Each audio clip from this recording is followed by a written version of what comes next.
vendrá más público para oír a nuestro amigo José Luis. ¿Vale? Sin más dilación, pues vamos a dar comienzo al acto. Buenas tardes, señoras y señores. Antes de realizar la presentación de nuestro conferenciante de hoy, me gustaría, con permiso de la sala, dar una pequeña pincelada de lo que son los leones, tanto a nivel internacional como a nivel de Antequera. El Club de Leones se fundó en el año 1917 en Chicago por un señor llamado Melvin Jones. Más de 100 años después, Lions Club Internacional es la mayor ONG a nivel mundial, con más de 45.000 clubes. Los leones tenemos un lema: nosotros servimos. Este lema nace de la pregunta que se hizo Melvin Jones en su fundación: ¿por qué las personas no aplican su talento para mejorar sus comunidades? Interesante. En el momento actual, el Club de Leones Internacional, a través de su fundación, está colaborando en todos los desastres, tanto naturales como humanos. Así, nos encontramos colaborando en la guerra de Ucrania, en el terremoto de Turquía y Siria. Queremos erradicar la ceguera y la diabetes, sobre todo en los países subdesarrollados. Queremos unir las naciones. Por ese motivo estuvimos invitados en la elaboración de la Carta Constitutiva de la Organización de las Naciones Unidas. Llevamos nuestra ayuda a Sri Lanka tras el tsunami, y en Haití se llevaron más de 50.000 tiendas de campaña tras el devastador terremoto que sufrieron. En fin, las actuaciones, colaboraciones y desarrollos del Club de Leones Internacional son interminables. Pues bien, esto y mucho más fue lo que llevó en la fecha del 28 de marzo de 1980 a que un grupo de personas de Antequera se decidieran a formar o constituir el Club de Leones de Antequera. Su primer presidente, don Manuel Gutiérrez Bueso. ¿Qué hacemos los leones de Antequera? Como ya hemos dicho, nosotros servimos. Colaboramos con las ONG de Antequera: Casa Menga, Asociación de Alzheimer, Proyecto Hombre, Prolibertas, Lucha contra el Cáncer, etc. Recogemos gafas usadas para su reciclaje y poder utilizarla en diversos países. Hemos construido un pozo de agua potable en Kenia. De alguna manera hemos dado vida a esa zona de Kenia. Hemos entregado perros guías para invidentes. Hemos creado el Premio León del Año a los valores humanos desde el 2008. Este año es el 11º debido a la pandemia. Decirles que este año ha recaído en la Congregación de las Religiosas Filipenses Hijas de María Dolorosa de Antequera. Este evento se celebra el día 4 de marzo del 2023 en el Salón de Pleno del Ayuntamiento de Antequera. Su hora será sobre las 12:30 de la mañana, etc.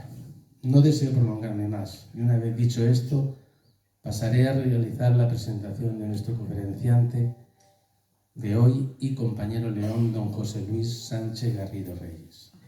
La conferencia versará sobre Antequera en tiempos romanos. Muchas gracias.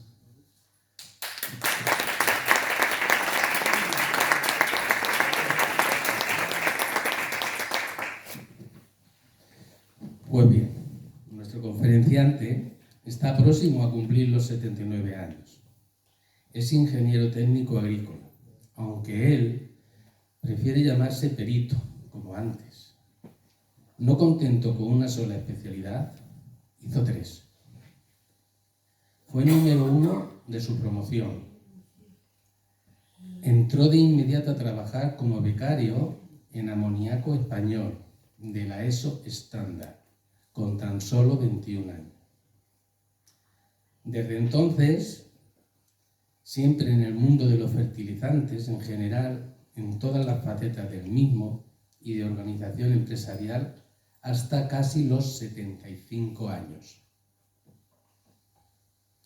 Con 30 años ya era jefe de la división de abonos líquidos y productos especiales de la Cros para toda España. Después, también en su fusión con Explosivos Río Tinto y con la Empresa Nacional de Fertilizantes, siguió en el mismo cargo. Fue consejero de Coprisa, Barcelona, y de Incomed, fabricante de sulfatos de cobre de Huelva. Miembro del Comité de Desarrollo de la Cros. Todos los meses se pasaba una semana en Barcelona, en la central. Desde el 1993 fue el director general del Grupo Erogra y miembro del Consejo de Administración, siendo su facturación de 200 millones de euros anuales y con unos 190 empleados. Una de las 10 empresas más importantes de la provincia de Granada. En 2017 y 2018 diseñó la planta de abonos cristalinos en Granada, que es un modelo único en Europa.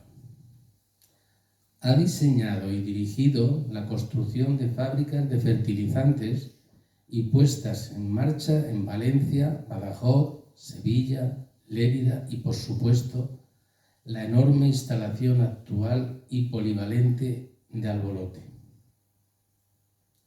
Es pionero de los abonos líquidos en España. En su haber se encuentra un hito internacional, ya que fue el iniciador en Europa de los abonos líquidos complejos en riego por goteo. Es un referente en el sector conocido en toda España en el mundo de la nutrición vegetal. Ha diseñado numerosos nuevos productos hoy en el mercado, no solo líquidos, sino también geles y sólidos. Ha viajado por cuestiones de trabajo a Rusia, Europa, África y muy especialmente por Estados Unidos. Ha aprendido mucho en Estados Unidos. Lo ha divulgado en España, por lo que es iniciador de varias innovaciones agrícolas relacionadas con la nutrición vegetal. Es un enamorado de Estados Unidos, como casi todos, donde ha estado no menos de 14 veces en distintos estados. Es medalla de oro del Sindicato Español de Escritores. Tiene la escoba de oro de abonos ESO. Se le concedió el efebo de Antequera por su trayectoria profesional y por sus libros.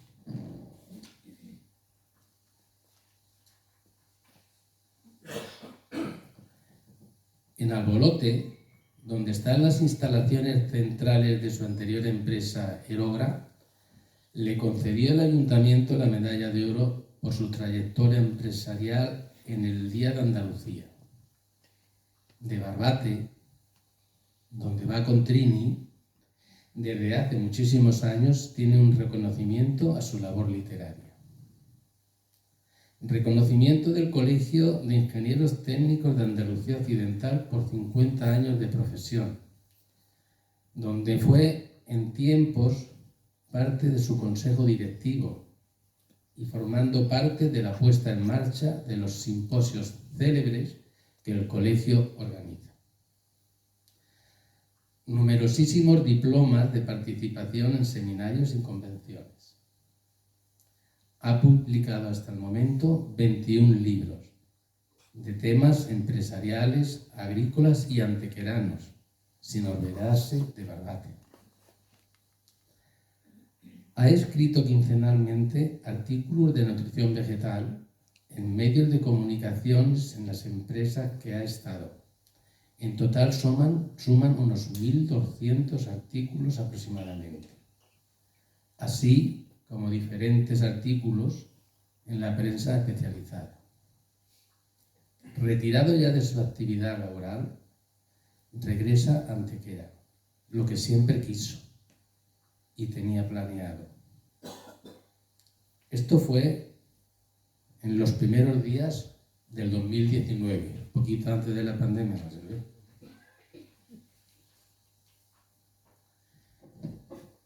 Apenas llegado a Antequera, es miembro del Club de Leones. Su queridísima hermana Meli lo tenía muy claro, de inscribirlo apenas llegase desde tiempo atrás. Ahora ya retirado de una vida azorosa e intensa, vive feliz en Antequera, donde siempre quiso estar, con su Trini, mientras su hija y sus 2 hijos, con un total de 5 nietas y 2 nietos, viven en Sevilla. No quiere nada, ni pretende nada. Solo salud para su familia y para él. Y quedarse como está en su Antequera hasta que Dios quiera. Mientras le dedica tiempo bastante a estudiar y conocer más a su querida Antequera y escribir.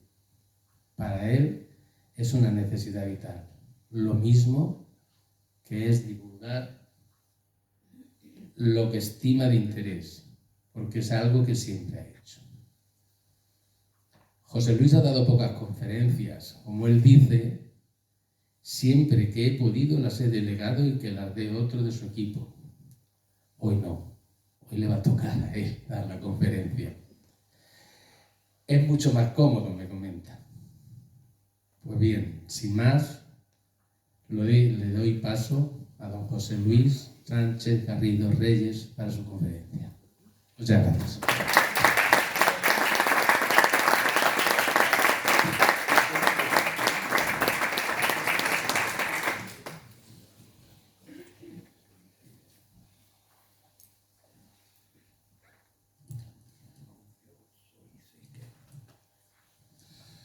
Buenas tardes, muchas gracias a todos por vuestra asistencia, de tanto entrañable amigo, arropándome en un día que es importante para mí. Me sobrecoge un poco y deseo que cuando se marchen no quieran olvidar que hayan estado aquí, de mal que le haya ido. Sí les pido, por favor, como tema muy confidencial, que no salga de este grupo, que si veis que lo hago mal, no se lo contéis a nadie, que quede un poco entre nosotros. Voy a empezar mi disertación con una cita que he utilizado varias veces, pero que encaja al dedillo con la tarde de hoy. En la antigua Roma, en la Roma de los Césares, en el jardín de las mansiones, los romanos, los patronos, colocaban bellas esculturas como signo de poder, de potencia y de superioridad, ¿no? Una señal evidente. Y entonces ocurría que aquellas bellas esculturas y bustos, con el tiempo, le aparecían grietas y fisuras a los pocos meses. Entonces esto era debido a que los escultores se le iba el martillo y con el cincel pues causaban estragos en la confección de la misma. ¿Y qué es lo que hacía? Pues rellenar las fisuras con cera dura de tal manera que parecieran perfectas y no se viera nada. Entonces era un fraude que se cometía de manera generalizada. Hasta tal punto llegó el tema que el Senado romano, que como todos los gobiernos pues son fabricantes de leyes, me refiero, de normas, de lo que tenemos que hacer todos los demás, pues hizo una normativa en la cual había un registro de escultores con el sellito que tenía que ponerle al pie de la escultura. Y después las palabras, las letras SC, que es sincera. Y de ahí viene la palabra sincera y sinceridad, demostrar las cosas como son. Esto lo he empleado alguna vez, este truco de empezar el tema, porque a mí la sinceridad me gusta, aunque entiendo que hoy no es muy buena usarla en la mayoría de las ocasiones, pero cada uno es como es, ¿no? Entonces, en esto, yo no soy arqueólogo, evidentemente, estoy muy lejano de eso. Tampoco soy un diplomado en historia, pero soy un antequerano, que gira Antequera, como todos los antequeranos, porque ¿qué es un antequerano? Los antequeranos son seres que podemos nacer en cualquier parte. Nos podemos permitir ese lujo, pero tenemos un denominador común, que es querer Antequera. Entonces, esto es así. Solo me cabe hablar, la exposición la voy a hacer en 3 partes, de 10 minutos. Vamos, la primera de 10 minutos antes de los romanos, después otros 10 minutos del Imperio Romano y 20 o 25 de Antequera. Pero como Trini me dice que muchas veces me pongo muy pesado con mis disertaciones, me he traído aquí el reloj para llevar un poco el control y no pasarme excesivamente, ¿no? Son las 8 menos 5. Entonces, sí, entonces, solo me cabe hablar de forma muy resumida, que es difícil, porque cuando me puse a escribir me salieron 100 y pico páginas, digo, esto no hay quien lo lea ni quien lo digiera.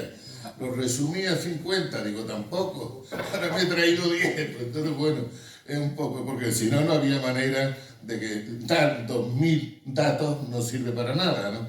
Entonces, sí, quería, antes de los romanos, pues quería indicar que yo el concepto que tenía de nuestros ancestros era que habían vivido los primeros en la Sierra del Torcar, en cuevas naturales, y que después pues, habían bajado al llano y habían hecho la cueva de Menga y tal, pero este criterio se me rompe cuando hace un año o poco más, pues pone que hemos descubierto en la Cueva de la Suerte, pues la antigüedad de estar habitada entre 40 y 60.000 años.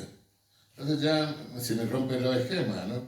Ahora las muestras tomadas de la Cueva de la Suerte están en el laboratorio para fijar exactamente, porque ya la tecnología, dicen los arqueólogos que ahora ya más que investigar, se trata de tomar muestras y mandarlas a los laboratorios y que ellos te den los resultados, ¿no? Entonces, pero la horquilla está clara, por una serie de parámetros que los arqueólogos saben, que estamos en ese tema. La Cueva del Toro es la Cueva de la Suerte, se piensa, está planificado, es propiedad particular y está planificado más adelante abrirla al público, no sé de qué manera. Después está la Cueva del Toro, en la Sierra del Torcar, está cerrada, pero la llave de la cancela está en los dólmenes, en el conjunto monumental de los dólmenes, para cuando haya que ir. Entonces está datada 6.000 años antes de Cristo, la Cueva del Toro. Era un lugar grande que estaba cohabitado, o sea, habitado por personas y animales, y además durante muchos años, y ahora se han examinado los diferentes estratos. La Cueva del Toro fue estudiada no hace mucho por técnicos arqueólogos de la Universidad de La Laguna. Se llevaron las muestras, analizaron, y estas muestras han sido devueltas recientemente a Antequera, están en el Museo de los Dólmenes, en un sitio con aire acondicionado, a temperatura regulada, esperando que el Museo de los Dólmenes se haga, porque ahora mismo en lo que es el Museo Arqueológico todavía no está. A lo mejor tardamos 2 o 3 años, o los que sean, que esta parte de los dólmenes del Museo Arqueológico esté en funcionamiento. Y después tenemos la cueva, el dolmen de Menga, más que cueva, que es menospreciarlo un poco, que se sabe y está datado entre 3.800 años antes de Cristo. Pero el dolmen de Menga ya hoy se sabe o se entiende que no ha sido un monumento funerario, sino un templo, una catedral, la catedral de Andalucía, el foco del mundo conocido para todos los kilómetros de alrededor. Entonces, se estima que el dolmen de Menga no estaba tapado con tierra, sino descubierto para que se viera su redondidad. En aquellos años, pues esto causaba una admiración tremenda, como la mano del hombre había sido capaz de hacer tal obra majestuosa. Y aquí se iniciaron una serie de caminos de los diferentes sitios, de 80 o 100 o 150 kilómetros, que venían a ver el dolmen de Menga. Entonces, Antequera es un centro turístico de la antigüedad, un polo de atracción de la antigüedad. Y además hay una cosa especial. Yo cuando venía a Antequera hace años, cuando podía, le decía a mi hermana Meli, ¿qué me pasa? Que cuando vengo a Antequera me quedo muy relajado. Y ella ya me lo explicó. Dice, Pepe, lo que ocurre es que en Antequera los antequeranos los queremos. Esto me llegó a la memoria. Porque mire usted, creo que estamos en un campo mágico de ondas. Ondas que se emiten del Torcal y las recoge la Peña de los Enamorados. Estamos sobre el Torcal que va por debajo de nosotros y emerge en la Peña de los Enamorados. Estamos en un relleno. Entonces aquí hay unas ondas sensoriales que de alguna manera nos afectan a todos y nos hacen un poco distintos del resto de la humanidad. No voy a decir ni mejores ni peores, diré diferentes. Y aquí nos tenemos mucho más cariño, porque yo cuando voy por la calle, no, son todos amigos sin haber hablado nunca con ellos. Son todos amigos. Eso no ocurre en muchos sitios, lo puedo asegurar. Que te meten en un bloque de piso y no conoces al vecino del quinto. Y no sabes la hora que es. Aquí hay mucho cariño. Esto lo tengo claro. Mire usted, ya centrándonos, vamos a acercarnos más cerca a la época de los romanos. Perdón. Entonces los fenicios llegaron, los fenicios venían de Fenicia. Fenicia no era un país, en aquellos tiempos no había países. Eran los habitantes de las costas del Líbano y de un poquito de las costas de Israel. Pero eran personas muy habilidosas, navegantes, cultivadores de vid, extractores de oro y de plata en minas. Estos se plantaron navegando en Andalucía a lo largo del tiempo, no en España, sino en el sur, en Málaga, que bueno, llegaron hasta Cádiz, pero sobre todo en la costa sur. Y aquí llegaban a Málaga y por el camino junto al Guadalhorce llegaban a Antequera. Antequera junto a los dólmenes, que es donde estaba el cruce de caminos de la antigüedad, el centro de atracción de la antigüedad, y que también había cierta población, porque siempre junto al río de la villa, que era muy necesario, que es muy necesario. Entonces los fenicios estuvieron ni más ni menos que 500 años en España, del 1000 al 500 a.C.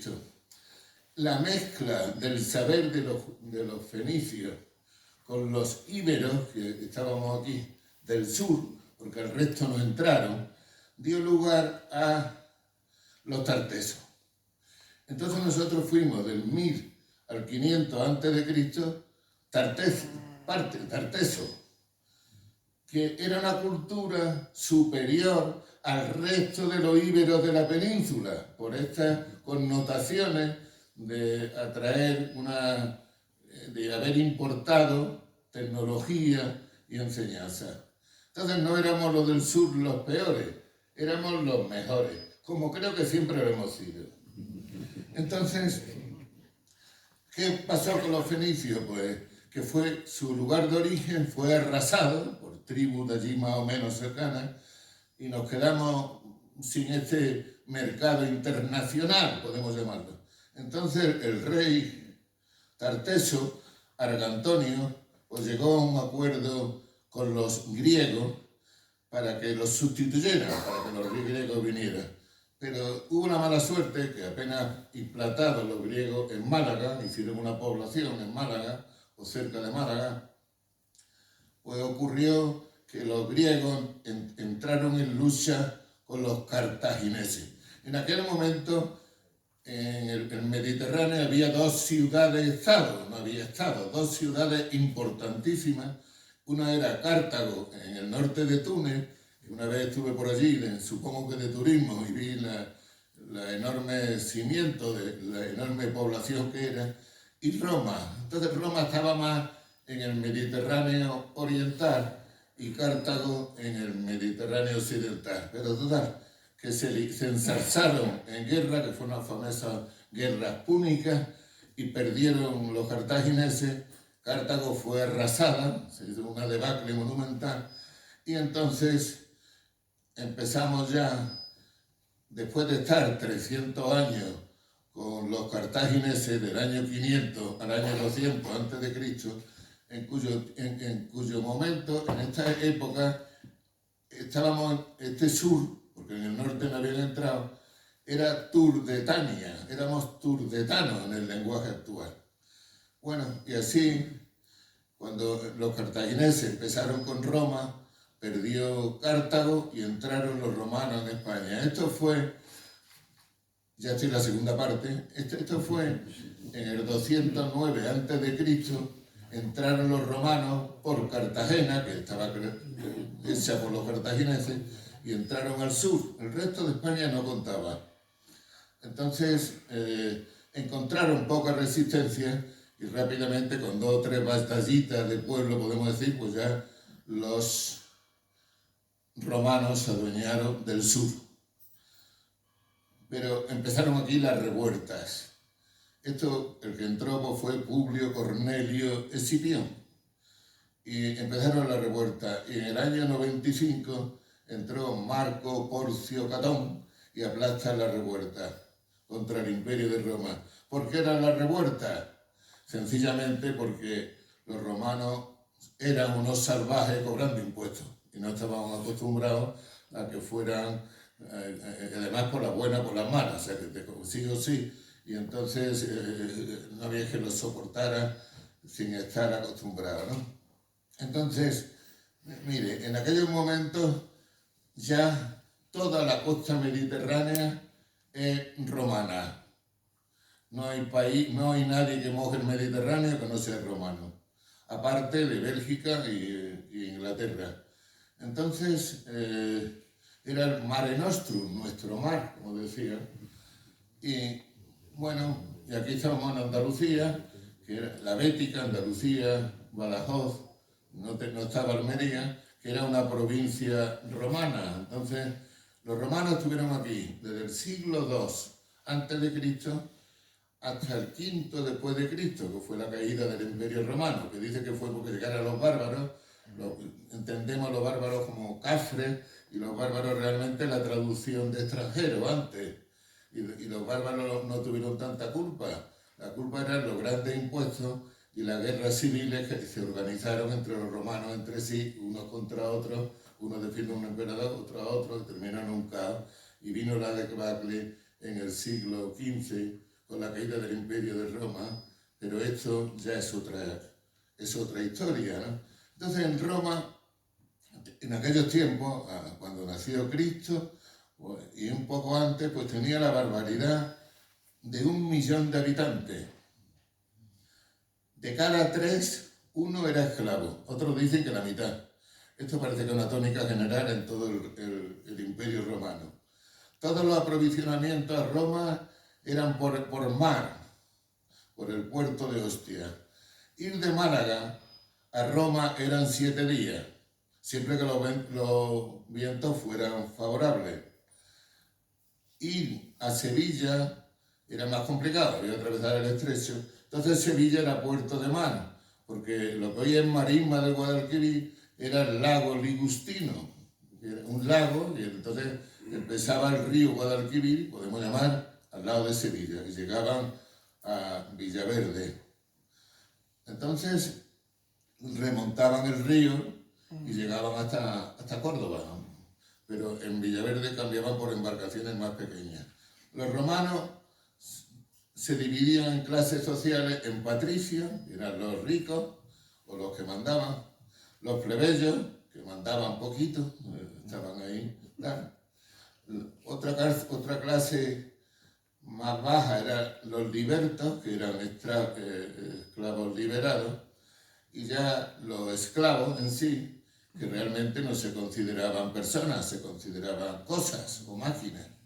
No tenía nada, no había maquinaria, y entonces pues tenía una máquina contratada y si te hacía vieja la vendía o la tiraba, o sea, no había más remedio, así como suena.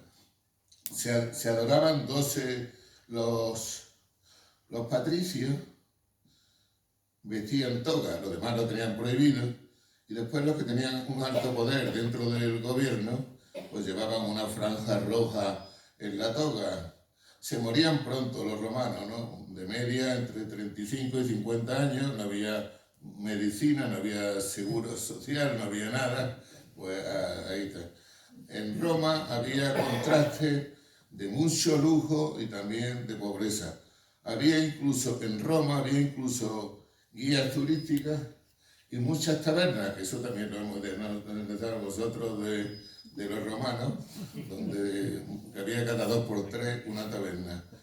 De día estaban prohibidos que circularan los carruajes, solo las literas, como había tantos esclavos, pues que los trabajaran llevándolas, pues ya era más cómodo el tema. Tenían mucha pasión por los juegos, de dados, un tema parecido a las damas, que es el Ludus Anthropulorum, que es un libro que se ha editado ahora poco, hace por el libro. Bueno, había cosas raras, por ejemplo, no se podía entrar a un sitio, a un comedor, por ejemplo, con el pie izquierdo, ¿no? Lo echaban y no le prohibían comer, no se podía decir en la comida incendio, porque todo el mundo volcaba el agua, el vino y tal, y salían medio corriendo. Estaba prohibido hablar tristeza en las comidas y tenían sus rasgos, muchos de los cuales los tenemos nosotros. Pues pasa que voy a hacer un censo de la cantidad de cosas que hemos heredado de los romanos.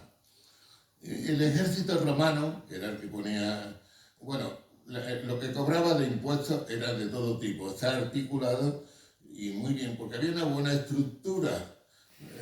Roma tiene una buena estructura de empleados del Estado, repartidos en diferentes cargos, y lo que cobraban impuestos era una cantidad grande y lo que hacía también era importante. El ejército romano es el primer ejército profesional de la historia. Tú te apuntabas voluntario y hacías un contrato por 25 años. Si sobrevivías, supongo, pues después ya te jubilaban, y de ahí viene la palabra júbilo, ¿no? De alegría, cuando ya terminaba la guerra y tenía su paga hasta que aguantase, ¿no? Si estaba casado el soldado, pues el matrimonio se consideraba nulo, para que no tuviera ningún vínculo familiar. Perdón. Y si estaba soltero, pues se le prohibía casarse, ¿no? Tenía 3 pagas al año. Una centuria, pues no son 100. Una centuria son 80. Y al cabo, pues frente a él había un centurión. Yo nunca podía haber sido centurión porque siempre he utilizado tirante, o sea, no quería indicar para qué. Entonces, ¿cuáles son las bases del ejército romano? Pues las bases del ejército romano que he podido compilar, no están copiadas así a lo largo, son 6 o 7. Primero el ejército, un ejército que cuando no estaba siempre estaba de guerra, pero si no estaba de guerra pues tenía largas marchas y hacía ejercicio físico. En Andalucía no había ejército romano, porque no era necesario. Toda Andalucía era de ellos, aquí no había enemigos, entonces el ejército se podía contratar aquí los voluntarios para que fueran a otras zonas. Andalucía desde 200 años antes de Cristo era romana. El resto de la península pues hubo que ir poco a poco, la dejaban, avanzaban porque estaban en otras fuentes y hasta que ya conquistaron la península ibérica completo pues tardaron más de 100 años. Pero bueno, entonces invertían mucho en calzadas. Los romanos eran buenos ingenieros y entonces invertían mucho en calzadas, en las vías. Invertían como política de gobierno en que todas las poblaciones, que en la Bética, en Andalucía y Extremadura, había 157 ciudades. Entonces una era municipio y otra colonia. La diferencia entre colonia y municipio es que municipio es la que había de antes y colonia la que hicieron ellos nuevos, no había otra diferencia. Entonces procuraban que tuvieran siempre agua, haciendo los célebres acueductos que fueran necesarios. El gobierno también se cuidaba de construir y mantener las termas. Las termas eran gratuitas para todo el pueblo ricos y pobres, todo el mundo, era como el casino, las reuniones diarias. Entonces las termas era una cosa que correspondía al Estado. Y también correspondía el ocio mediante la construcción de teatros. Porque los teatros son como medio círculo, ¿no? Y los anfiteatros, que son los circos, pues redondo y un poco elíptico, ¿no? Pero en los teatros era preceptivo que cada una, hablando de la Bética, de las 157 ciudades, tuviera su teatro. Es decir, en Antequera debe de haber un teatro romano, todavía no localizado, pero con seguridad, porque lo tenían todo. Entonces no es por deducción. Entonces, y después también los romanos tenían como una especie de cartilla de razonamiento para las personas no favorecidas, que era aceite y trigo que permutaban por pan. Tenían pan y aceite que no le faltara a nadie. En este aspecto funcionaba. Había un senado local, en cada ciudad había un senado local que, para no andar con el número de habitantes y tal, siempre eran 100 personas. Entonces formaban la curia, y entonces los que formaban el senado pues eran los decuriones. Cuando alguien no estaba porque había sido expulsado o había fallecido, quien nombraba al nuevo no era el pueblo, sino los 100 que había. Entonces era había que pagarlo, en definitiva. Era caro y era pues un lujo que el tener un cargo municipal con unas tareas concretas, ¿no? Entonces, en la familia, pues había un pater family que lo que decía iba a misa, como se dice ahora, no como ocurre como ahora, ¿no? Pero había el pater family lo que mandaba, nadie. Y en la familia no solamente estaban los padres, los hijos, los nietos, sino también los esclavos y plebeyos que la familia le habían metido. Pero ojo, como te desbancara un poco, te expulsaban de la familia y apóñate la vida como puedas. Ya acababa el espíritu de solidaridad entre ellos. Y después muchas familias, o varias, pero no ya un número concreto, se aglutinaba en un gens, que se llama así, una agrupación de familias también con un jefe que mandaba sobre toda la familia de manera absoluta. Bien, bueno, esto era un poquito la resta. Bueno, aquí en la Bética había 4 conventos, que le llaman, que esto sería 4 provincias, 4 divisiones. Gades, que evidentemente es Cádiz, Hispali, Sevilla, Astigi, que es Écija, y Córdoba. Entonces, Astigi nosotros estábamos en el convento de Astigi, Antequera. ¿Por qué? Pues mira, he indagado un poco y la explicación es clara. Había como una autopista enorme que iba desde Cádiz a los Pirineos y después allí se unía con la que seguía hasta Roma, y esta era la gran vía, la vía maestra, la monstruo, la supercómoda, la inmaculada. Las otras eran buenas, pero no tanto. Y entonces Écija estaba en el camino en esta autovía y tenía mejores comunicaciones, y a la hora de partir la comarca, pues dijeron, aquí te pongo, ¿no? No era por otro caso. Por eso nos lo quitaron Antequera, que es una putada, que no hicieron ya de antiguo, pero bueno, no es esto. Entonces, ya estamos en Antequera, en la tercera parte, que es la parte sugestiva de la charla. Sugestiva, interesante. Vamos a ver. Porque no la sabéis. Y no la sé porque la he estado estudiando. O sea, no porque sea listo para nada. La estaba aprendiendo. Me he dedicado a aprender. Que no me sirva para mucho, pero bueno. Entonces vamos a ver. Había muchísima población en Antequera. Muchísima población en Antequera. Ahora lo iremos viendo. Pero vamos, en línea general podéis imaginar. En el Cerro del Castillo, pues siempre ha habido, dentro de la Alcazaba, pues siempre ha estado habitante. Simplemente porque está al lado del río de la Villa, hay agua, está en alto, allí había íberos. Cuando llegaron los romanos, lo que hacían era educar a los que había a su nuevo estilo, pero no cambiaban de sitio. Y se dice que el castillo pues, es romano, en gran parte.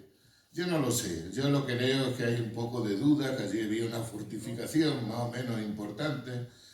Sí vemos las termas que fueron descubiertas pues hace 34 años exactamente, ¿no?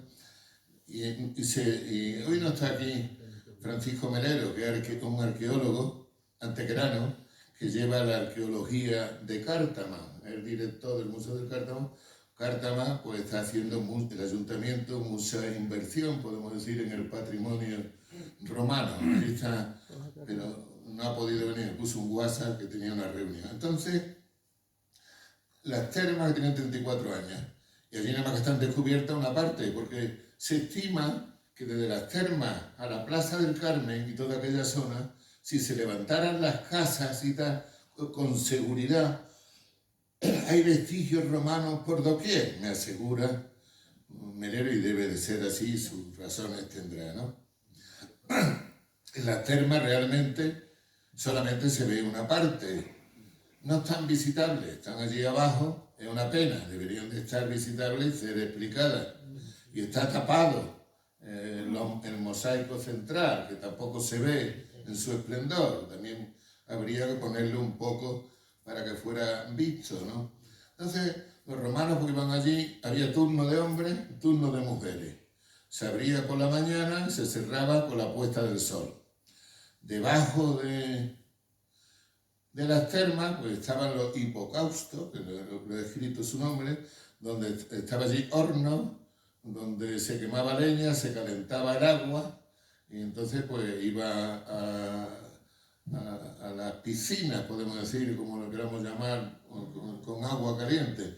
Entonces cuando llegaba allí el hombre o la mujer en su caso, pues se despelotaba como en nuestra nota y le raspaban la espalda. Hombre, si era rico, pues te llevabas 3 clavos, 4, y si no, pues tenías que apañártela con algún amigo para que... Normalmente es curioso, que era como un estropajo fuerte para que así te saliera limpio, como se lavaba la gente antes de los geles y de las cosas estas nuevas que han inventado, ¿no? Que era con el estropajo, hasta que salía uno escamondado, que le llamaban, ¿no? Limpio, pero esta no, ahora ya es suavito, pero en fin, y después hacía gimnasia si quería, si no quería pues te iba a la biblioteca, que la había, y si querías hacer gimnasia sudabas en la palestra, que era la que estaba cubierta, o en el estadio, que era un patio descubierto, y cuando estabas sudando te metías en el baño de agua caliente, y después de estar un rato te metías en el baño de agua fría, que por lo visto es sanísimo, pero yo no lo quiero, y a continuación pues ya te podías ir a la casa. A la puerta de las termas además pues había muchos puestos para comprar bocadillos y cositas, y ya te ibas medio cenado, ¿no? Bien, pues allí, en esto que vemos, sucedían todas estas cosas. Muchas no veremos porque estaban escondidas, están allí en tele.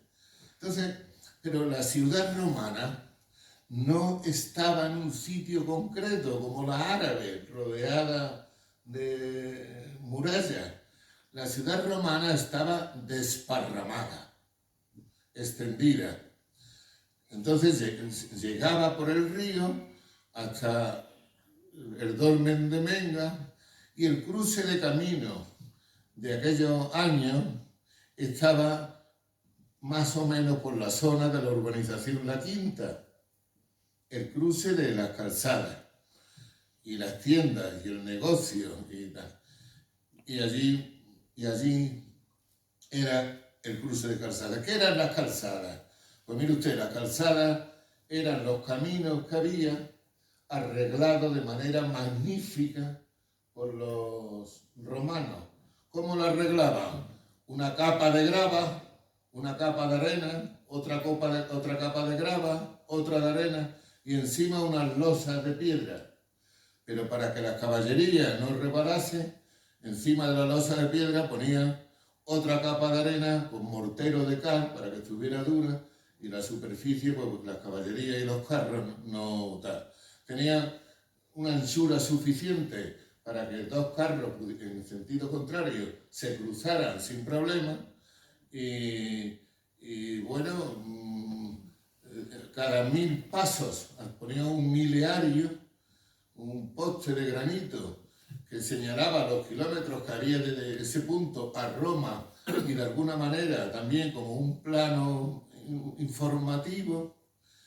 Cada 10 kilómetros preceptivamente había una venta para tomar un refrigerio y cada 30 pues, había un sitio donde dormir, pensión o como lo queramos llamar en aquellos tiempos, y también para hacer cambio de caballo, etc. Por estas vías lo que querían los romanos es circular muy rápidamente, porque toda la antigüedad era lento y farragoso, y por eso construían puentes. Los puentes los construían los pontífices, eran los ingenieros especialistas en puentes de la hora, ya no hay pontífices. Bueno, salvo el Papa, que es el sumo pontífice, porque es el que más puentes hace mentales, ¿no?, en este aspecto. Entonces, allí, al lado de la quinta, al lado de Torne de Menga, llegaba una vía que venía de Sevilla, y en esta vía que venía de Sevilla, a la altura de Estepa, por ahí, enlazaba con una que venía de Écija a esta vía, y ya venían las dos hacia acá.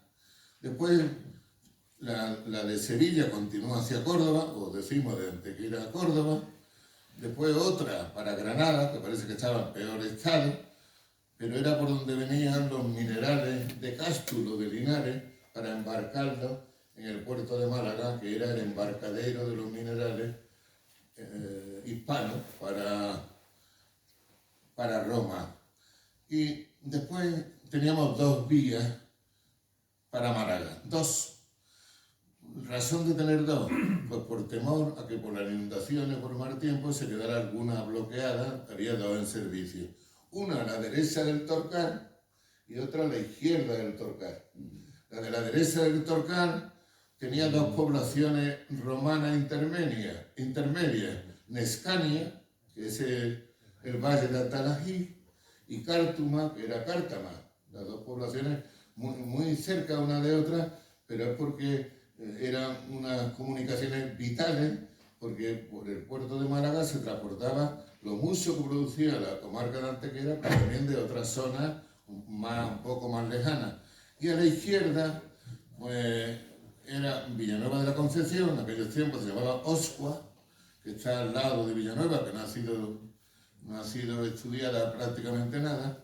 Y después Aritispi, que es Cauce el Viejo, que está pegado a Villanueva de Cauce, a 1 kilómetro y pico. Esto Juan Bautista Fernández pues tiene un montón de fotos del mismo. Está en lo alto de un cerro, muy bonito, difícil acceso, pero bueno, allí está. Entonces, junto a este cruce de calzadas, había mucho enterramiento. ¿Por qué? Porque los romanos y los antecesores querían sitios de los enterramientos fácilmente accesibles y cercanos, porque la visita a los fallecidos era muy frecuente para hablar con ellos, para comunicarse telepáticamente con ellos. Entonces, y en este núcleo, ventas, caballos, en este centro de esta Antequera importante.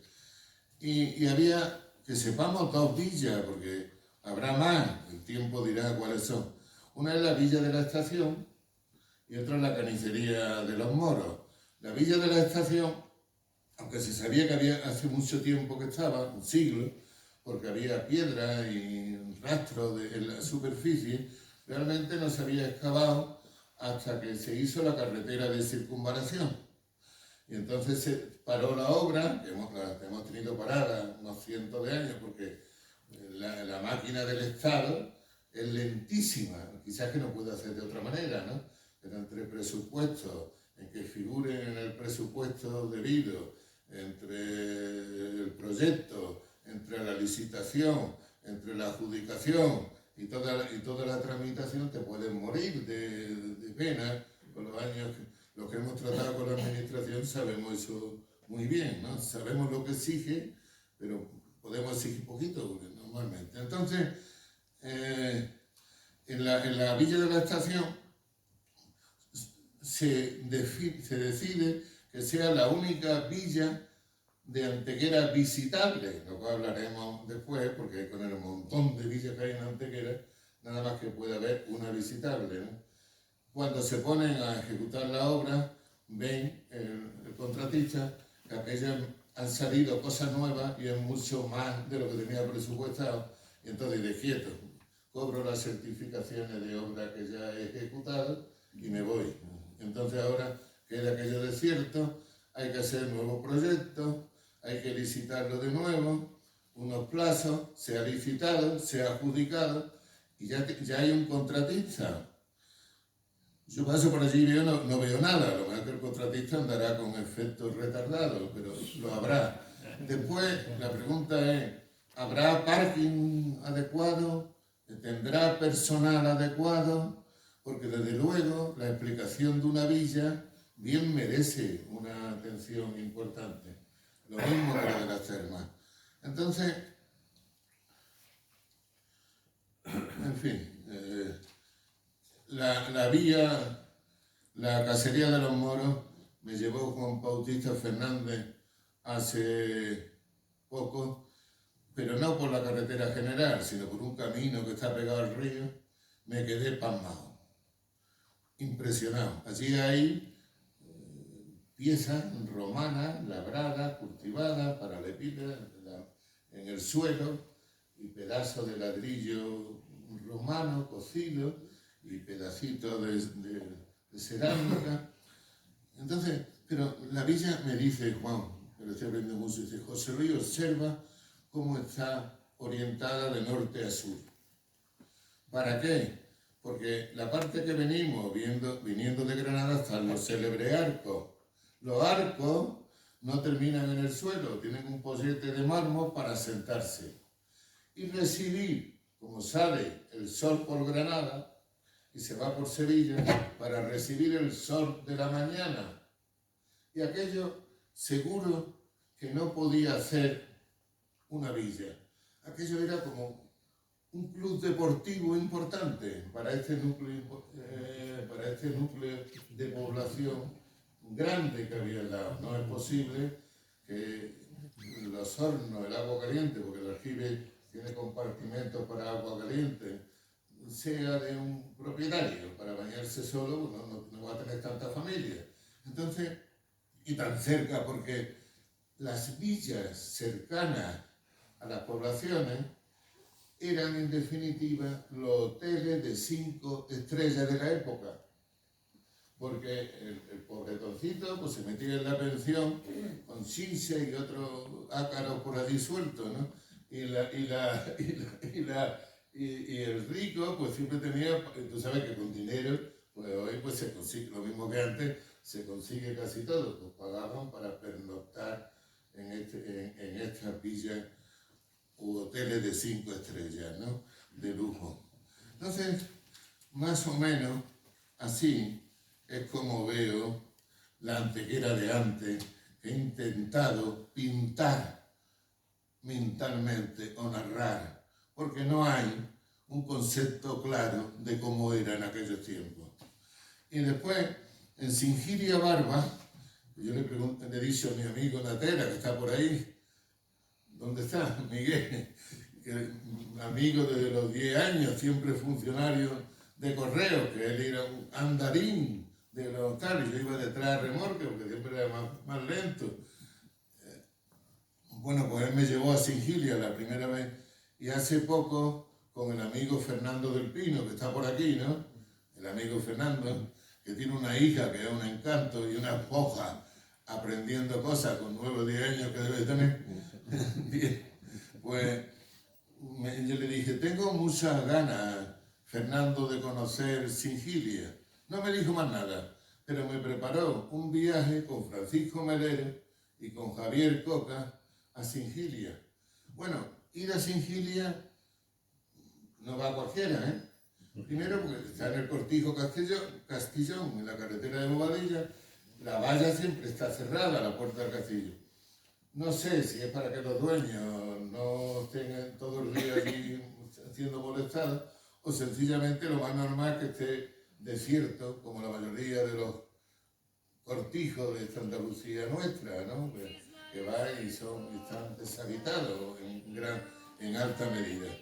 Entonces, para entrar en Singilia, que el terreno de Singilia hoy es propiedad de la Junta de Andalucía, dentro del recinto, que lo compró en el año 1995, la Junta por 50 millones de pesetas, gracias a las gestiones de Bartolomé Ruiz, el que ha sido hasta hace poco director del conjunto dorménico.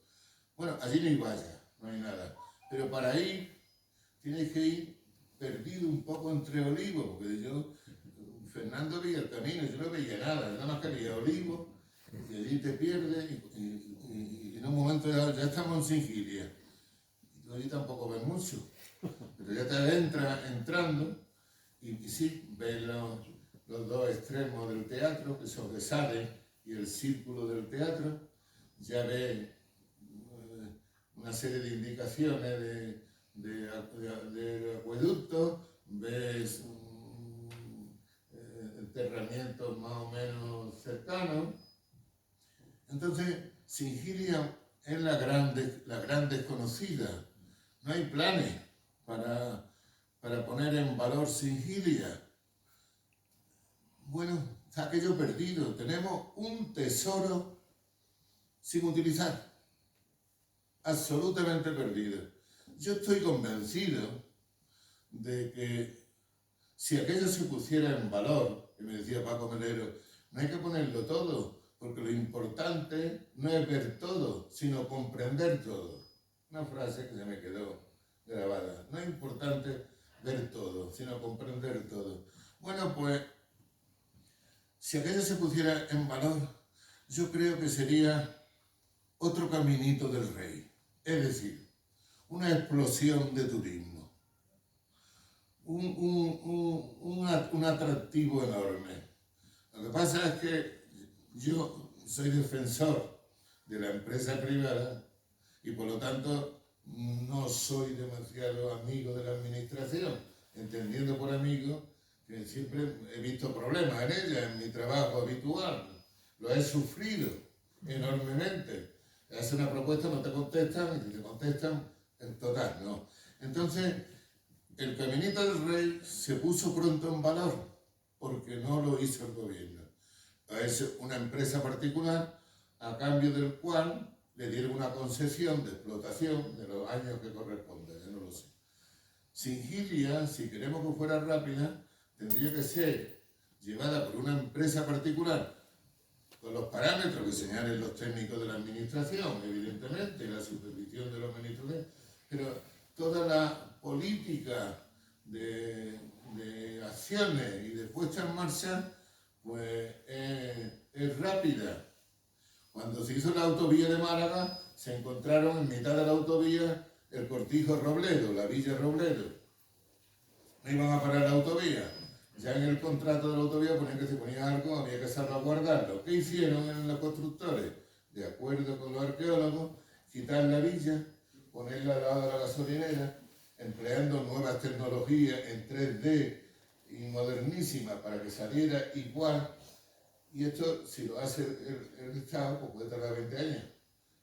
Entonces la agilidad de la empresa privada junto a la macroempresa de España S.A., que es una empresa muy grande y por lo tanto muy lenta. Entonces, en Sigilia Barba, que se ponga en valor pronto. Y allí hemos encontrado cerca, hace poco, la tumba 307, que la reseño, porque la tumba 307 no es que hubiera 307 tumbas, es que tiene este número en el estudio arqueológico. Todas las tumbas romanas han sido saqueadas, porque a todas le ponían monedas para que si tenía algún gasto del muerto en el trayecto, ¿no? Y también le ponían un poquito de vino y ungüento. Y claro, esto a lo largo de los siglos ha sido tal. Pero aquí este año pasado ha ocurrido que se encontraron 60 o 70, todas saqueadas, pero había una que estaba debajo de otra. Los saqueadores no se imaginaban que había una encima de otra y la de abajo estaba intacta. Por lo tanto, tenemos una de las 9 tumbas intactas que se han descubierto en España. Dentro de poco el tema estará expuesto en el museo, está previsto en los planes de ponerlo, están almacenadas aquí en el museo. Y mire, yo quería, en los temas arqueológicos, hace no muchos años para atrás, cuando yo era niñita, pues era, oye, te encuentras piedras, quitará, va a parar la obra porque haya encontrado aquí una historia, hombre, qué barbaridad, nos quieren ahora hacer parar la obra por esto, tal. Entonces, siempre ha sido menospreciado. Los arqueólogos, dependiendo de un ministerio, con un bajo presupuesto, andaban por libre dependiendo de este ministerio y no se hacía nada de arqueología en España. Pero en 1978 se establece el Plan General de Ordenación Urbana para cada municipio o para varios conjuntos de municipios, en municipios pequeños, donde uno de los requisitos del Plan Generales de Ordenación Urbana es tener un inventario de todos los temas arqueológicos que haya y que vayan apareciendo, con sus planos y su documentación. Yo he estudiado porque he estado 8 o 10 veces mirándolo en internet, el Plan General Urbano de Antequera, y hay la barbaridad de 250 y tantos yacimientos arqueológicos en el término municipal de Antequera actual, de los cuales un 70% aproximadamente hay romanos. Cuando se ha hecho el censo y se han visto cómo se le mete mano a esto, bueno, pues mediante lo que se está haciendo un mantenimiento preventivo, se llama, pues supongo que se está haciendo, pues para evitar que lo que hay no se pierda más y mantener, por lo menos, no hacer nada, pero por lo menos no perder lo que hay, ¿no? Entonces, mire, así andamos. Pero lo que ha ocurrido en Antequera es que la revolución romana en Antequera es por culpa del aceite. Porque el aceite para los romanos, aparte de para la cocina y para conservar alimentos, porque no había frigorífico, era para los candiles de las casas y de las calles. Era el petróleo de aquellos tiempos. Era el producto demandado y caro. No había tanto, porque las producciones, ya te puedes imaginar, cogida a mano, almacenar elementales. Entonces había una demanda de aceite enorme. Todo el aceite que se producía se vendía a buen precio por la ley de la oferta y la demanda. Si la demanda aumenta, pues te sube el precio. Con lo cual, la economía de la comarca estaba muy activada. Y es que hay registradas en la comarca más de 50 almazaras romanas en la comarca, de las cuales 36 corresponden al término municipal de Antequera. Podéis imaginaros, más todas las que no se han descubierto, porque las villas se descubren cuando hace una autovía o un gasoducto o hace una línea del AVE. Si no, pueden estar allí por el momento, porque la tecnología ya mismo empezará a mirar lo que hay por debajo del suelo. Pero de momento está más o menos así. Entonces, bien, en las villas romanas censadas en Antequera hay 147. 147 villas romanas. Tiene narices, ¿eh? Yo lo que leo en internet es que hay 500 en España, no me lo creo. En internet hay muchas cosas, tiene que haber más, ¿no? Pero lo que sí está claro es que Antequera, y eso está en algunos puntos, es el término municipal con más villas romanas del mundo. Es otro valor que lo tenemos. Por eso, el poner en valor 3 o 4 villas turísticas, pues es necesario. El problema con todas estas cosas de la necesidad, una cosa es la necesidad y otra cosa es el dinero. Si no tienes dinero, pues no puedes hacer muchas cosas, a no ser que te endeudes. Pero si encima no quieres endeudarte y quitar deuda, pues lo tiene un poco complicado, ¿no?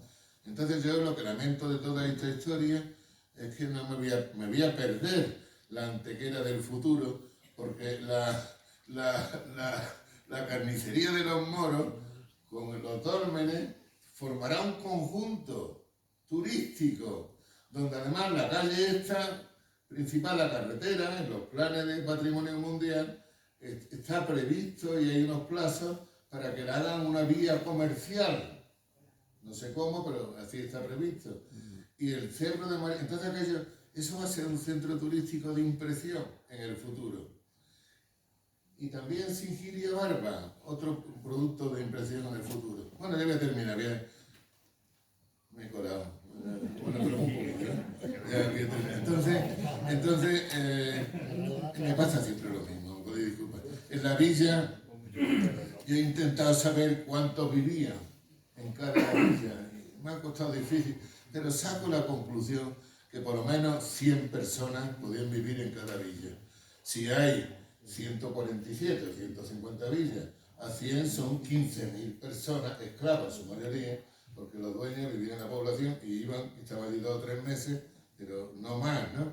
Entonces, una población muy diseminada y muy densa, altamente tal. Entonces, en la villa estaba la parte urbana, que se llamaba así, que es donde vivía el dueño y el staff directivo, el encargado milico, y si la villa grande, pues 1 o 2 más, tesorero y no sé qué.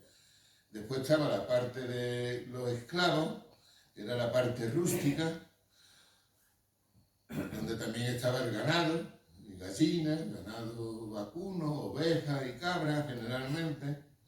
La parte fructuaria, que era la parte de transformación y almacenamiento, donde estaba la panadería, el molino de aceite y también horno cerámico, porque muchos se fabricaban los ladrillos, porque los esclavos no podían estar parados. Entonces, si no era tiempo de trabajo, pues fabricar ladrillos, hacer construcciones, hacer cosas de estas, ¿no? Que para eso está ahí, para trabajar y no para tal. Bueno, entonces, la parte espiritual era la más pequeña, que era una pequeña nave, ¿no?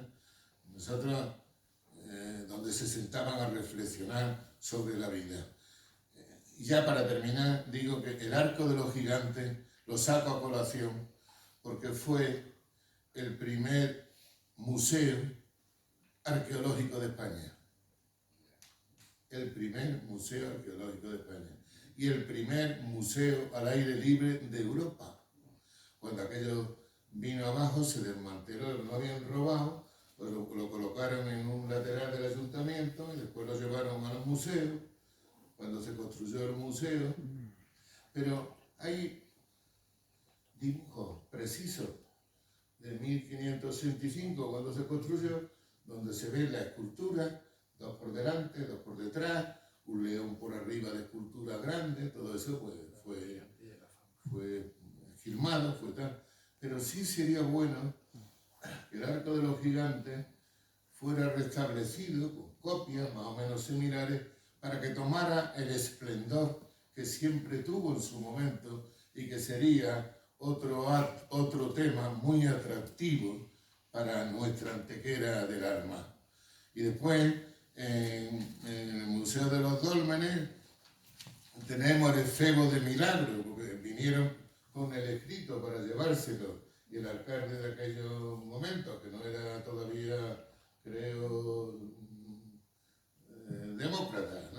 tiempos previos, pues se negó a entregarlos.